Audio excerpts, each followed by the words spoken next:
Bueno, la clase de hoy tiene que ver con la organización del trabajo. Sin lugar a dudas, es un elemento central de la motivación organizar la tarea y organizar el trabajo. Vamos a ver diferentes dimensiones y diferentes facetas de este tema que tiene que ver con cómo pensar en organizar la tarea en un servicio, en un servicio social, en una organización, en una ONG. Eh, Dentro de los temas que vamos a estar viendo esta semana, vamos a usar el capítulo 2 y 3 del libro Motivar y animar equipos de trabajo social. No vamos a hablar sobre los temas que trae el libro porque sería reiterativo, sino que vamos a desarrollar con distintos recursos elementos que ayuden a complementar lo que se señala ahí. Sí, vamos a trabajar en esta clase sobre estos tres temas. Primero es uno de los temas centrales que se plantea en ese libro, que tiene que ver con establecer metas y un proyecto unificador. La estructura, desde una perspectiva formal, cómo se arma una estructura de trabajo. Y la organización de las tareas. Esos son los tres temas que trabajaremos. Establecer metas y un proyecto unificador es algo central para una organización, especialmente una organización social. Muchos de nosotros nos ha pasado que por ahí nos ha tocado trabajar en una organización que compartimos sus objetivos, su forma de trabajo, su pensamiento estratégico, y que tiene que ver con esta identidad colectiva. Y eso no se da naturalmente, es algo que es importante construir y desarrollar, que tiene que ver con, como dice el autor, es velar por esta coherencia y también afirmar el sentido colectivo del proyecto para unir a los participantes. Y afirmar el sentido colectivo del proyecto no es solamente algo que tiene que ser en las palabras explícito, sino que tiene que ser realmente, cuanto más colectiva, cuanto más una construcción colectiva sea ese proyecto, más capacidad de unificar a sus integrantes. Eh, Hay un texto que nosotros solíamos trabajar otros años, que es de Etkin, que se lo voy a subir también por si a alguno le interesa. Él trabaja sobre las organizaciones viables. Y Etkin plantea que la organización viable es ordenada y procesa la realidad. Habla de tres características que tienen las organizaciones viables. Para mí ha sido siempre un tema fascinante. ¿Cómo hay ONGs, organizaciones sociales que duran en 20 años, 30 años? En la Argentina eso es una eternidad. ¿Qué cosas hacen posible que una organización se mantenga en el tiempo?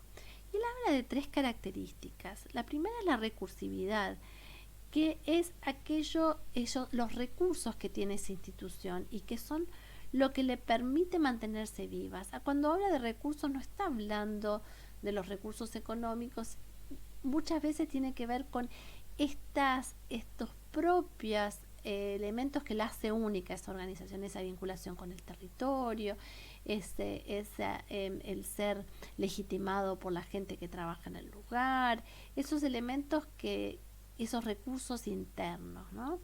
Después habla de la reflexividad, que tiene que ver con esta visión crítica de su propio modelo de funcionamiento. Dice, una organización que hace algo muy bien en un momento y deja de pensarse a sí misma por un tiempo muy, muy largo, deja de existir. Uno ve a veces sociedades de fomento que se fortalecen, crecen y son activas, y otras que se mueren. Y por ahí las que se mueren tienen edificios hermosos, pero muchas veces tiene que ver con que se estancan y no son capaces de ver los nuevos desafíos y adaptarse a los cambios. Y eso está relacionado con una tercera característica, que es el aprendizaje, la capacidad de incorporar nuevas ideas y significados. Y lo que dice Etkin es que uno de los elementos centrales de la recursividad, y dice, si yo pudiera caracterizar uno de los elementos que hace que una organización se mantenga viva, dice, el secreto de que han preservado casi religiosamente su ideología básica, con elasticidad en las prácticas, pero que no compromete los valores básicos. Una organización que tiene valores firmes, valores básicos, se va adaptando, pero manteniendo esos valores centrales. Si pierde esos valores, entonces esa adaptación termina siendo un barco a la deriva y no una organización con la capacidad de crecer adaptándose a los cambios que les ocurren. Uno de los elementos que a mí me parecen centrales y que aparecen en el libro también es la gestión por objetivos. Y cuando pensamos gestión por objetivos, estamos hablando de distintos tipos de gestión por objetivos. Por una parte es que la organización tenga objetivos claros y que se replantee siempre hacia dónde va, ¿no? Muchas veces las organizaciones se manejan por las fuentes de recursos o por lo que la demanda, pero no tiene objetivos claros. ¿Hacia dónde voy como organización? Pero esa idea de objetivos claros, de gestión por objetivos, también tiene que ver con una segunda forma de pensar la gestión por objetivos, que tiene que ver con que los grupos de trabajo a su interior también planteen sus propios objetivos y se evalúen a sí mismos en función de su capacidad de lograr esos objetivos.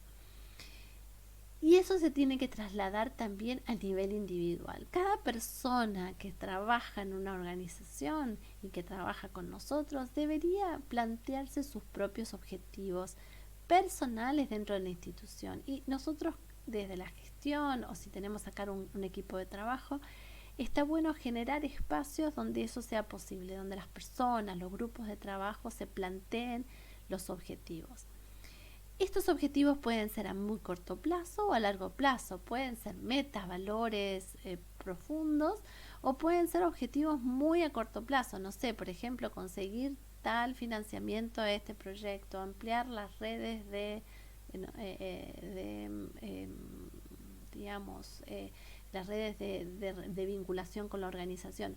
Y yo puedo tener objetivos como muy concretos y decir, bueno, esta semana lo que tengo que lograr es desarrollar una forma de sistematizar la información, o tengo que poder generar tal cosa. Digamos, pueden ser objetivos muy personales a corto plazo del día de hoy o el día de la semana, pero tener objetivos de metas a las cuales se quieren alcanzar y explicitarlas esas metas, porque eso tiene que ver con el proyecto general unificador, en que todos tengamos los objetivos hacia el mismo lugar. Y también permite, a veces en las organizaciones decimos, está de 9 a 3 de la tarde y la gente está ahí y marca la tarjeta y no sabe muy bien qué hacer, ni tiene un objetivo claro de su tarea. Entonces, eso es uno de los elementos muy importantes también, la motivación, en que yo tenga objetivos y que sea posible esos objetivos y evaluar también mi acción en función de esos objetivos. Para eso, uno de los recursos que yo he utilizado muy frecuentemente es el tener entrevistas personales con cada una de las personas que trabajan conmigo, para conocerlos, conocer sus expectativas y ir pensando qué objetivos personales tiene, cómo evalúa su propia acción. Y esto con cierto nivel de formalidad, porque a veces, sí, siempre charlamos, tomamos mate cuando llegamos, pero generar un espacio semanal, mensual, o cada cierto tiempo de sentarse a pensarse y pensar y evaluar y pensar juntos cómo se ve a sí mismo, cómo fue su trabajo, cómo se piensa futuro, qué cosas pueden hacerse, cómo se imagina ella qué tipo de trabajos puede hacer. Eso es una herramienta muy importante. Si uno tiene a cargo un servicio que tiene que trabajar con gente que no conoce, a mí me ha tocado tener jefes nuevos y toman el trabajo de tomar 20 minutos, media hora para hablar con cada una de las personas como seres humanos, no solo como trabajadores, para ver qué expectativas tienen, qué formación, cómo se imaginan, qué pueden aportar a la organización. Y eso tiene mucho que ver con el punto que vamos a ver a continuación. Una de las preguntas que uno podría hacerse en este sentido, en la evaluación de la organización, es: ¿tienen objetivos claros? ¿Hay objetivos de acción? ¿Hay objetivos generales? ¿Hay un proyecto unificador que los une? ¿Cuán explícito está ese proyecto unificador? Y el segundo elemento que queríamos trabajar es sobre la estructura organizacional. Y tenemos los aspectos formales e informales de la estructura organizacional. Siempre en toda organización hay una estructura organizacional. Puede ser implícita, explícita, estar publicada en internet, estar en un dibujo en la oficina, o ser prácticas que tienen que ver con una estructura de división de tareas, de división de jerarquías, de división de responsabilidades.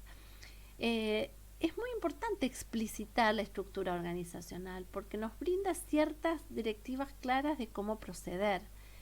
También nos une como miembros en el sentido de que ayuda a clarificar las tareas de las personas y saber quiénes tienen que trabajar juntos en función de qué áreas.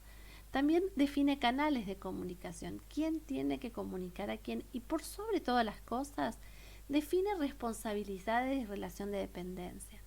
Esto pasa a veces en las organizaciones que buscan ser muy progresistas, muy horizontales, que muchas veces esta horizontalidad puede llevar a una inercia y una falta de acción porque nadie asume la responsabilidad y nadie quiere asumir el liderazgo para no, no parecer que quiere imponer sus ideas sobre otros. Y la realidad es que cuando hay un proyecto sin un responsable, sin un liderazgo, es muy difícil que las cosas funcionen. Y pasa en todos los ámbitos de las cosas. Por ejemplo, nosotros ahora tenemos grupos separamos una materia en distintos grupos y queremos que esos grupos funcionen como grupos de ayuda mutua, que son estudiantes de primer año.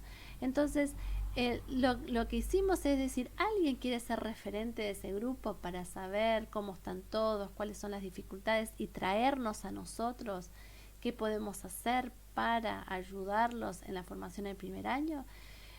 Basta con que uno genere ese referente, que esa persona uno la está habilitando para que asuma un rol de liderazgo y de interconexión. Si nadie lo asume explícitamente, nadie quiere asumirlo, quizás no porque no tenga la voluntad de hacerlo, pero porque por ahí no siente que tiene la atribución de hacerlo. Y muchas veces generar un representante, un referente, ponerle una tarea, tu rol es saber cómo están tus compañeros y traernos a nosotros como interlocutor a ver qué dificultades están teniendo. Eso ya generó todo un cambio y desarrolló en ellos un montón de estrategias de ayuda mutua. Entonces, generar esta responsabilidad y esta estructura es importante.